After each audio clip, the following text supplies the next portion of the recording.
नमस्कार, मैं हूं प्रकाश श्रीवास्तव। हमारे खास कार्यक्रम पूरा सच में आपका स्वागत है। और खबरों की दुनिया में पूरा सच बहुत जरूरी होता है, क्योंकि झूठ से भी खतरनाक होता है अधूरा सच, और उसी तरह खतरनाक होती है अधूरी खबर। इसलिए हर खबर का पूरा सच हम आपको बताएंगे, वो भी तथ्यों, तर्कों और सबूतों के साथ।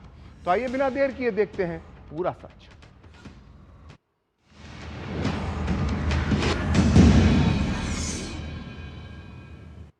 तो पश्चिम बंगाल में बदलाव तो 4 मई को ही हो गया था, लेकिन इसका असर अब तेजी से दिखने लगा है। बंगाल अब बदला बदला सा नजर आ रहा है। हालांकि कुछ जगहों पर हिंसा की भी खबरें हैं, लेकिन इसके अलावा भी बदलाव का व्यापक असर नजर आ रहा है। सबसे बड़ी बात यह है कि ममता बनर्जी का 15 साल पुराना सिंडिकेट राज भरभरा कर 3 दिन के अंदर गिर गया है। सड़कों पर अवैध टोल वसूली बंद हो चुकी है। एयरपोर्ट और रेलवे स्टेशन पर टैक्सी वालों को हफ्ता नहीं देना पड़ रहा है। गली गली में टोलाबाजी करने वाले अब अपनी खैर मनाकर भाग उठे हैं। सरकारी स्कूलों, कम्युनिटी सेंटर्स और पंचायत भवन पर टीएमसी के गुंडों ने जो 15 साल से अवैध कब्जा कर रखा था, लोग अब उस कब्जे को हटा हटा कर फेंक रहे हैं। यहां तक कि टीएमसी के कब्जे से विपक्षी पार्टी कांग्रेस और लेफ्ट भी अपने अपने दफ्तरों को खाली करवा रही हैं। कुल मिलाकर बंगाल अब आजादी की सांस ले रहा है। पुलिस भी अब सख्त हो गई है और हुड़दंग मचाने वालों को पूरी तरह से कंट्रोल में ले रही है। इसलिए आज हम इस बदलते बंगाल का पूरा सच आपको बताएंगे। तो बिना देर किए देखते हैं पूरा सच पूरे विस्तार के साथ। तो 9 मई 2026 की तारीख पश्चिम बंगाल के इतिहास के पन्नों में सुनहरे अक्षरों में दर्ज होने जा रही है। कोलकाता का ऐतिहासिक ब्रिगेड परेड ग्राउंड में शपथ ग्रहण समारोह की तैयारियां शुरू हो गई हैं और उम्मीद की जा रही है कि 9 मई की सुबह 10 बजे जब सूरज की किरणें ब्रिगेड मैदान पर पड़ेंगी, तो वो न केवल पश्चिम बंगाल में बीजेपी की पहली सरकार बनने का स्वागत करेंगी, बल्कि उस बंगाल की नींव रखेंगी जहां राजनीति की जगह संस्कृति और हिंसा की जगह शांति का वास होगा।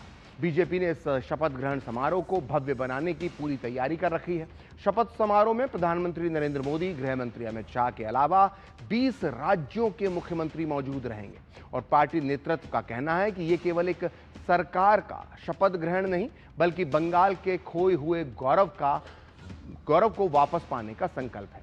इससे पहले 8 मई की शाम 4 बजे बीजेपी विधायक दल की बैठक होगी, जिसमें विधायक दल का नेता चुना जाएगा और पश्चिम बंगाल भाजपा अध्यक्ष समीक भट्टाचार्य और पश्चिम बंगाल बीजेपी प्रभारी सुनील बंसल ने आज कोलकाता में विश्व बांग्ला कन्वेंशन सेंटर का दौरा किया, जहां 8 मई को नवनिर्वाचित यानी चुने गए नए विधायकों का सम्मान समारोह होना है। इस बीच आज पश्चिम बंगाल के मुख्य निर्वाचन अधिकारी ने आज लोक भवन में पश्चिम बंगाल के राज्यपाल आरएन रवि से मुलाकात की और 293 सीटों पर विजयी उम्मीदवारों की सूची सौंप दी। हालांकि ममता बनर्जी ने अब तक सीएम पद से इस्तीफा नहीं दिया है और बीजेपी ने इसे लोकतंत्र और जनादेश का अपमान बताया है। तो पहले आप सुनिए बीजेपी ने शपथ समारोह और ममता बनर्जी के इस अजीबोगरीब रवैये को लेकर क्या कुछ कहा।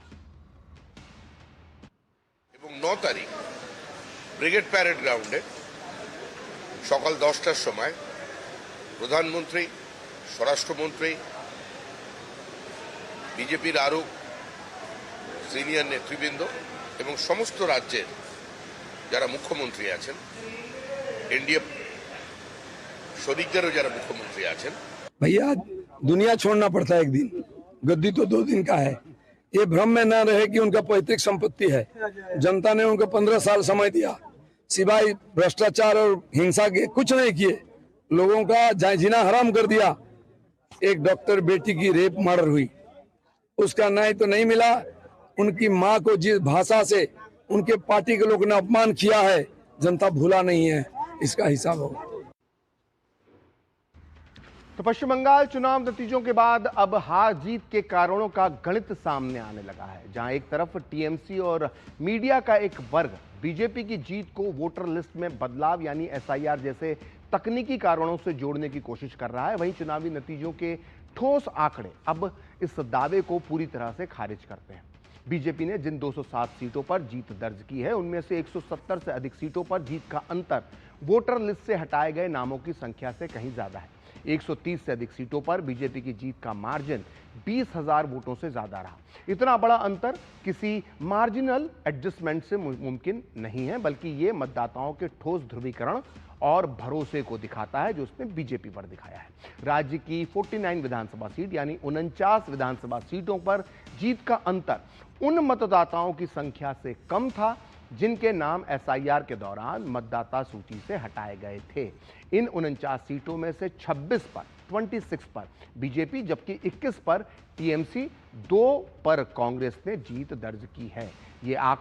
यह आंकड़ा बताता है कि वोटर लिस्ट में हुए बदलावों ने कड़े मुकाबले वाली सीटों के नतीजों पर असर डाला हो सकता है, लेकिन यह असर किसी एक पार्टी के पक्ष में बिल्कुल एक तरफा नहीं था। कहीं बीजेपी जीती तो कहीं टीएमसी जीती और बीजेपी ने 207 सीटों पर जीत हासिल की है, जहां उसका औसत जीत का जो अंतर है, जो प्रत्येक सीट का एक औसत निकालते हैं, एवरेज निकालते हैं, तो करीब करीब 27,800 वोट के आसपास रहा है। और इतना बड़ा मार्जिन ये साफ करता है कि राज्य के अधिकांश हिस्सों से बीजेपी के पक्ष में एक लहर चल रही थी, जिसे केवल तकनीकी बदलावों यानी वोटर डिलीटेशन से नहीं जोड़ा जा सकता। और आंकड़ों का नेट निष्कर्ष, जो उसका मुख्य निष्कर्ष है, तो यही है कि एसआईआर ने भले ही सीमावर्ती या अल्पसंख्यक बहुल सीटों पर समीकरणों को थोड़ा प्रभावित किया हो, लेकिन टीएमसी की हार का असली कारण ममता बनर्जी की 15 साल की सत्ता के खिलाफ उपजा भारी असंतोष, एंटी इनकम्बेंसी था। भ्रष्टाचार के आरोप, सिंडिकेट राज की शिकायतें और ग्रामीण क्षेत्रों में सत्ता विरोधी लहर ने और ऊपर से ममता बनर्जी का अत्यधिक मुस्लिम तुष्टीकरण जो था, उसने बीजेपी की राह आसान कर दी।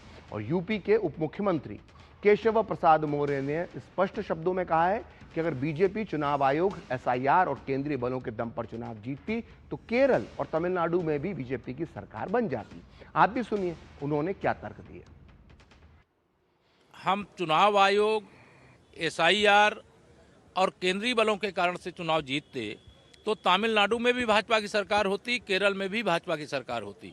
ये अनर्गल आरोप हैं। भारतीय जनता पार्टी सुशासन देती है, सेवा करती है, सबका साथ सबका विकास करती है, सबके साथ एक जैसा व्यवहार करती है और जनता अपने तराजू पे तौलती है कि कौन ईमानदारी से उनके लिए कह भी रहा है और कर भी रहा है और कौन बेईमानी के साथ कहे कुछ रहा है और कर कुछ रहा है। तो उसका हिसाब और किताब ये जनता कर रही है। तो 2026 के नतीजों ने पश्चिम बंगाल में केवल टीएमसी की सत्ता का तख्ता पलट नहीं किया है, बल्कि राज्य के कोने कोने में एक नई ऊर्जा का संचार कर दिया है। उत्तर बंगाल के पहाड़ों से लेकर सुंदरवन के मुहाने तक आम जनता सड़कों पर उतरकर इस ऐतिहासिक परिवर्तन का जश्न मनाती नजर आई। राज्य सचिवालय नमन्ना में सरकारी कर्मचारियों के बीच भी गजब का उत्साह देखने को मिला।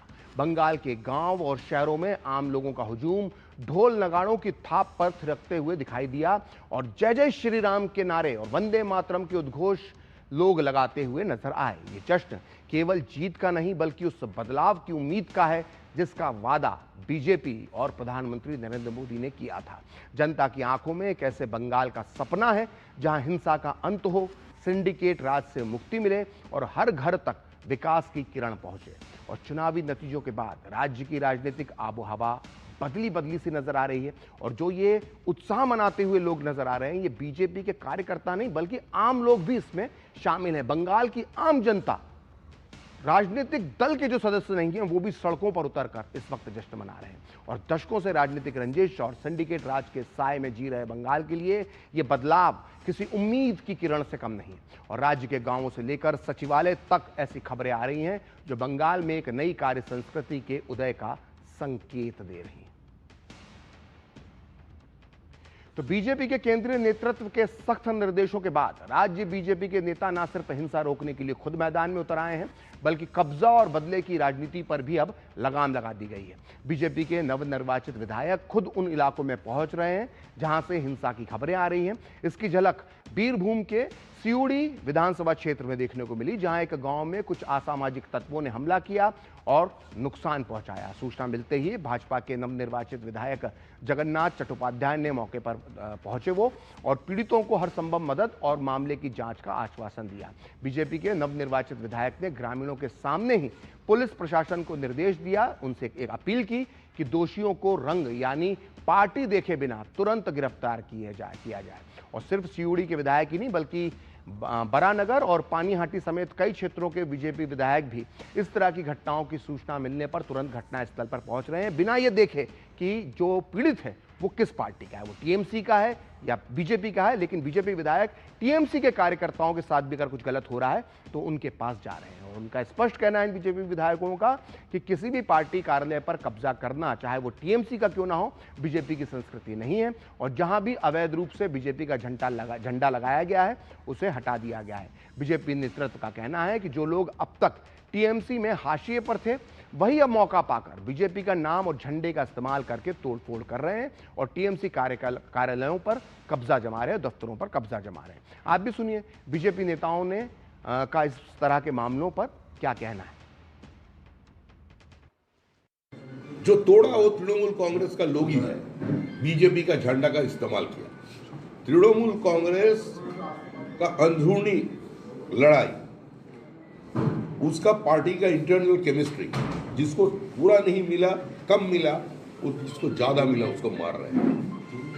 बहुत सारे जगह में तृणमूल कांग्रेस का लोग बीजेपी का झंडा लेकर के ऑटो टोटो यूनियन को बोल रहा है आज का बाद से हम ही नेता है बीजेपी का। नहीं, बर्बाद नहीं किया, ऐसा नहीं है। कुछ ऐसा घटना हुआ ये मैं स्वीकार करूंगा, कुछ ऐसा घटना हुआ।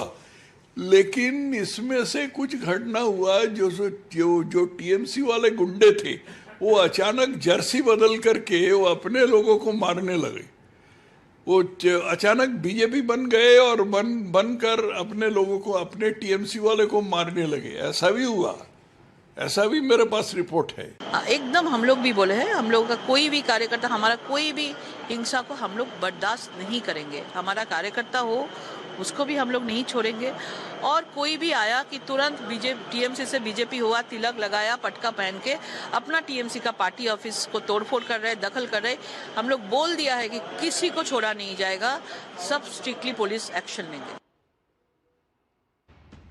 तो जो बात बीजेपी के नेता कह रहे हैं कि टीएमसी के ही गुंडे अब बीजेपी का नाम लेकर हमले कर रहे हैं, ऐसी ही कोशिश कोलकाता के टॉलीगंज इलाके में स्थित एक एचपीसीएल पेट्रोल पंप पर भी हुई, जब नतीजों के बाद खुद को बीजेपी समर्थक बताने वाले कुछ दंगाई किस्म के युवक टॉलीगंज के इस पेट्रोल पंप पर पहुंचे और वहां जबरन कब्जे की कोशिश की। घटना की सूचना मिलते ही स्थानीय भाजपा नेतृत्व सक्रिय हो गया और पुलिस ने भी तेजी से कार्रवाई करते हुए पंप पर मौजूद दंगाइयों को न केवल वहां से खदेड़ा बल्कि उनके खिलाफ सख्त कार्रवाई भी शुरू कर दी है। इससे आम लोगों में साफ संदेश गया कि नई व्यवस्था में गुंडागर्दी के लिए कोई स्थान नहीं होगा और पार्टी के आधार पर किसी को भी मोहलत या बख्शा नहीं जाएगा। आप भी सुनिए टॉलीगंज के एचपीसीएल पेट्रोल पंप की जो मालकिन है शालिनी, उनका इस घटना पर क्या कहना है।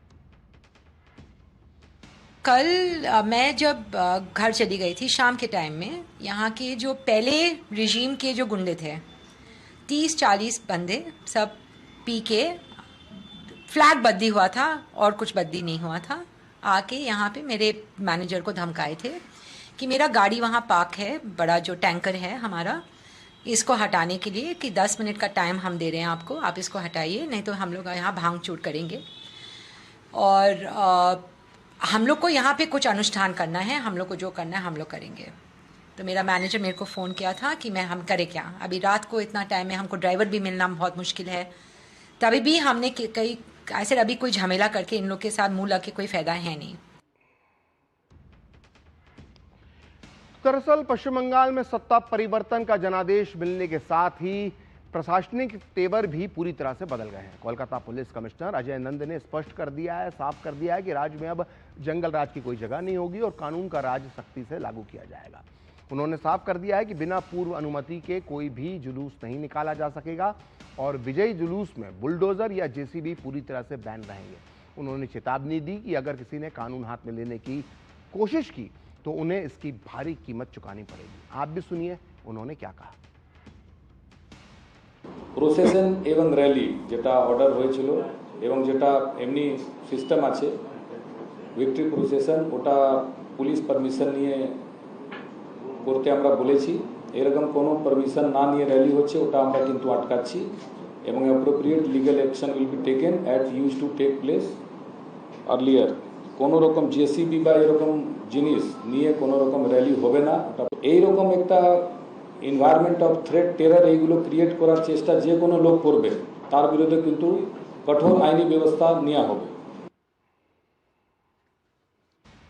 तो पश्चिम बंगाल में ऐतिहासिक जीत के बाद पीएम नरेंद्र मोदी ने अपने विजय संदेश में बदला नहीं बदलाव का मंत्र दिया था। पीएम मोदी ने साफ तौर पर कहा था कि पश्चिम बंगाल दशकों से राजनीतिक हिंसा का शिकार रहा है, लेकिन बंगाल की ये चुनावी संस्कृति बदलना ही चाहिए।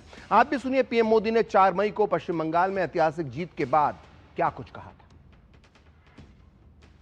आज जब बंगाल ने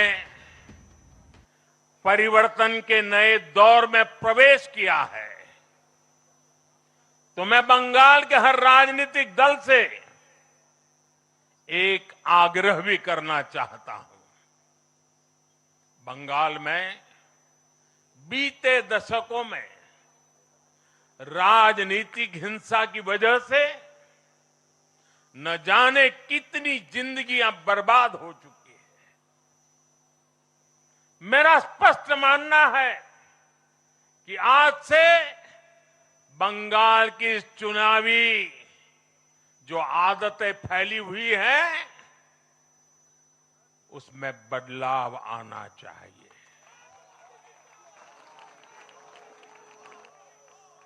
आज जब भाजपा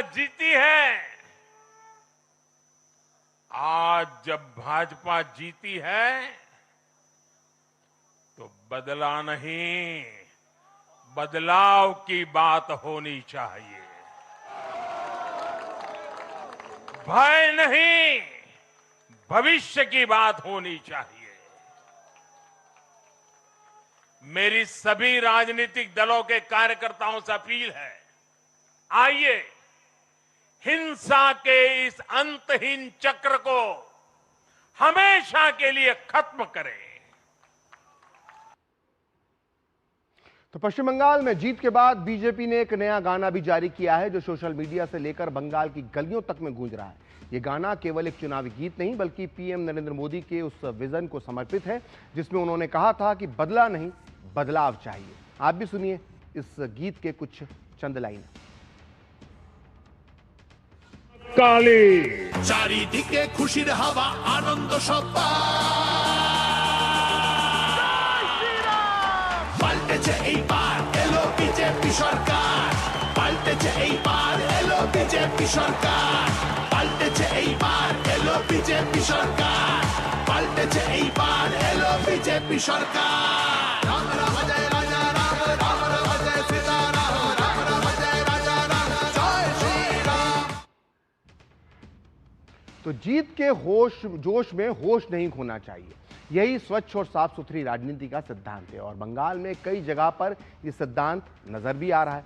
सोशल मीडिया पर एक वीडियो वायरल हो रहा है जिसमें बीजेपी के कार्यकर्ता विजय जुलूस निकाल रहे हैं और तभी एक सड़क से एक जनाजा निकल रहा होता है, जिसे बीजेपी कार्यकर्ता रास्ता दे देते हैं। आप भी देखिए ये वीडियो।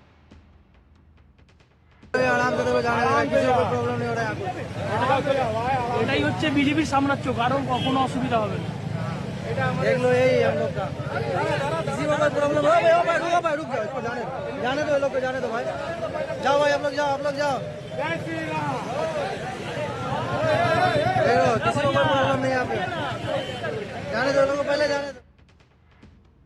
तो पूरा सच में वक्त है ब्रेक का, और ब्रेक के बाद बताएंगे कि सयोनी घोष ने कैसे डुबोई टीएमसी की लुटिया और टीएमसी को कैसे भारी पड़ा मुस्लिम तुष्टिकरण।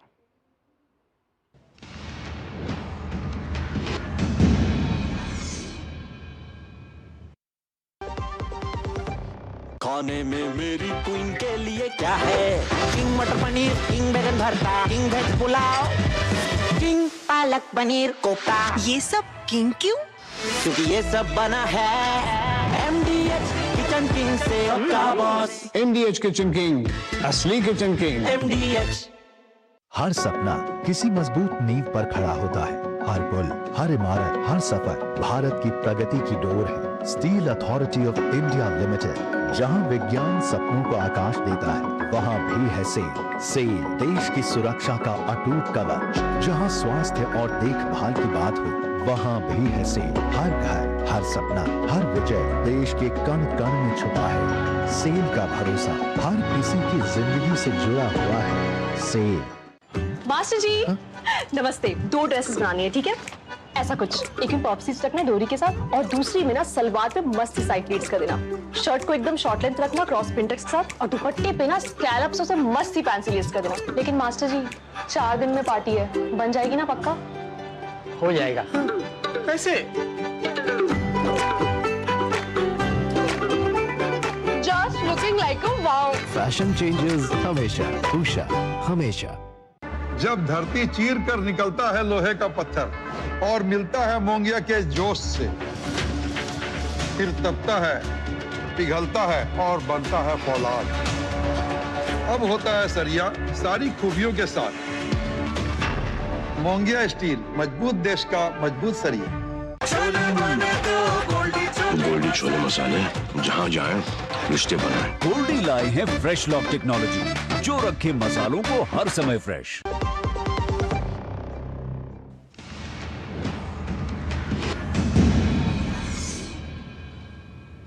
तो ब्रेक के बाद पूरा सच में आपका फिर से स्वागत है। तो आपको याद होगा राहुल गांधी ने मतदान से पहले ममता बनर्जी पर पोलराइजेशन यानी ध्रुवीकरण का आरोप लगाया था।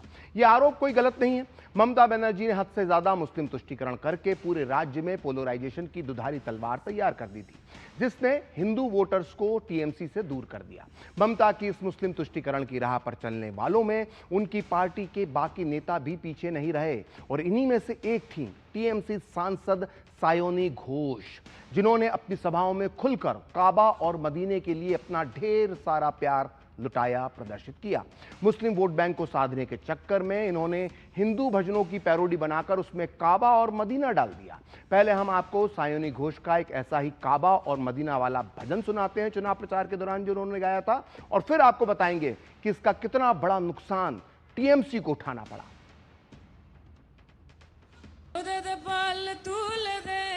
माझी हला कृष्णा पाल तूल दे माझी हला कृष्णा ছেড়ে দে নৌকায় আমি যাব মদিনা ছেড়ে দে নৌকায় আমি যাব মদিনা আমার হৃদয় মাঝে কাবা নয়নে মদিনা।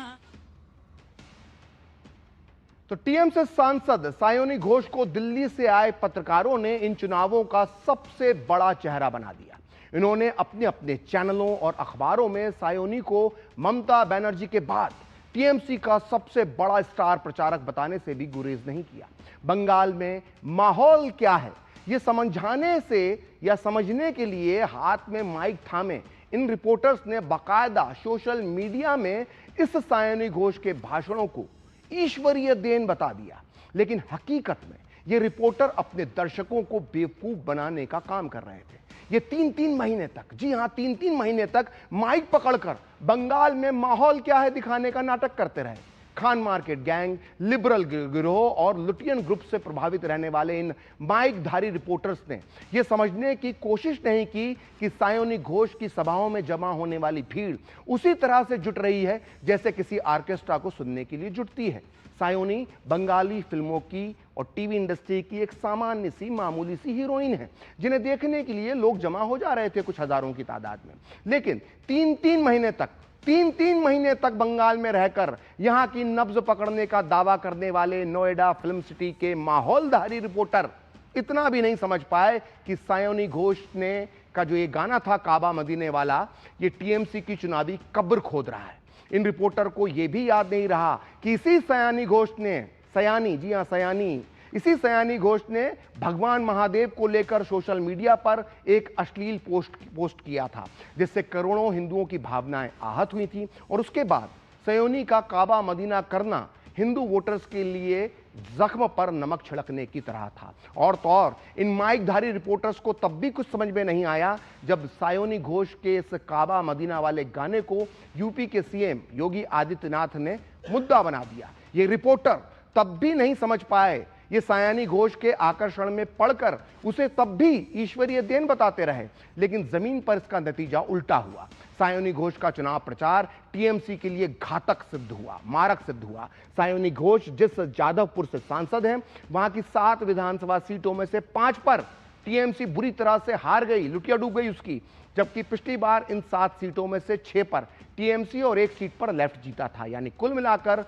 सायोनी घोष का गुब्बारा फूट गया, जिसमें दिल्ली से गए रिपोर्टर्स ने हवा भरी थी। अब बंगाल की राजनीति में ऐसा कहा जा रहा है कि सायोनी की ये गलती ना केवल जादवपुर बल्कि पूरे बंगाल में भारी पड़ी है। इसलिए 2029 में सायोनी फिर से जादवपुर सीट जीत पाएंगी, इसे लेकर भी बड़ा प्रश्न चिन्ह लग गया है। कई लोग तो ये भी कह रहे हैं कि सायोनी घोष को शायद अगली बार जादवपुर से टिकट ही नहीं दिया जाएगा। और ममता बनर्जी इसके पहले कई हीरोइंस के साथ यही सब कर चुकी हैं। नुसरत जहां और मिमी चक्रवर्ती को वो एक बार टिकट देकर बाय बाय बोल चुकी हैं। तो सायोनी घोष की इस कहानी से हमें यही प्रेरणा मिलती है कि 3-3 महीने तक बंगाल में माइक लेकर घूमने से माहौल क्या है ये पता नहीं चलता। असली माहौल या जनता की नब्ज तभी पता चलती है जब हाथ में माइक पकड़ने के साथ साथ आपकी नीयत और सोच में ईमानदारी हो और दर्शक के प्रति जिम्मेदारी का भाव हो। तो पूरा सच में अब वक्त है ब्रेक का, और ब्रेक के बाद भी कुछ और खबरें हम आपको दिखाएंगे। खिसते, तोड़ते, कूटते, गिरते, नानी दादी का नाम याद आता है। हमको तो एक ही नाम याद आता है, एमडी शाही पनीर मसाला। पनीर को क्या मस्त बना डाला। एमडी का असली शाही पनीर मसाला, वो असली मसाले सच एमडीएच। अगर आप नहीं रहे तो ना ये सैलरी रहेगी और ना ही आपके फैमिली का भविष्य। इसलिए आज ही पॉलिसी बाजार ऐप से लीजिए 1 करोड़ का टर्म इंश्योरेंस, सिर्फ 410 रुपए महीने से शुरू। आओ मिलके कदम बढ़ाए, न्याय की राह अपनाए, ना खर्च ना देरी, लोक अदालत देगी राहत गहरी। एक ही दिन में मामला हल करवाए, कोर्ट की भाग दौड़ से बचाए। सुलभ समाधान, सहज प्रक्रिया, घर वापस सुख से जाएं। न्याय में न हो कोई बाधा, 15-100 पर सहायता पाएं। लोक अदालत, त्वरित, निष्पक्ष और सुलभ न्याय। सर, म्यूचुअल फंड्स के बारे में आपसे एक सवाल पूछना था। सॉरी सर, मार्केट की बात करके आपको डिस्टर्ब नहीं करना था। ऐसे सवाल मुझे डिस्टर्ब भी नहीं कर सकते। म्यूचुअल फंड्स की कोई भी बात हो ना, मैं शांति को साथ रखता हूँ। म्यूचुअल फंड में आपकी शांति और लॉन्ग टर्म गोल्स पे फोकस दोनों बनी रहनी चाहिए। तो अपने लॉन्ग टर्म गोल से फोकस हटाने का नहीं, और म्यूचुअल फंड से सही। म्यूचुअल फंड निवेश बाजार जोखिमों के अधीन है। योजना से जुड़े सभी दस्तावेजों को ध्यान से पढ़ें। गोल्डी छोले मसाले, जहाँ जाए रिश्ते बनाए। गोल्डी लाए हैं फ्रेश लॉक टेक्नोलॉजी, जो रखे मसालों को हर समय फ्रेश। तो आज पूरा सच में इतना ही। मुझे और मेरी पूरी टीम को दीजिए अनुमति। नमस्कार।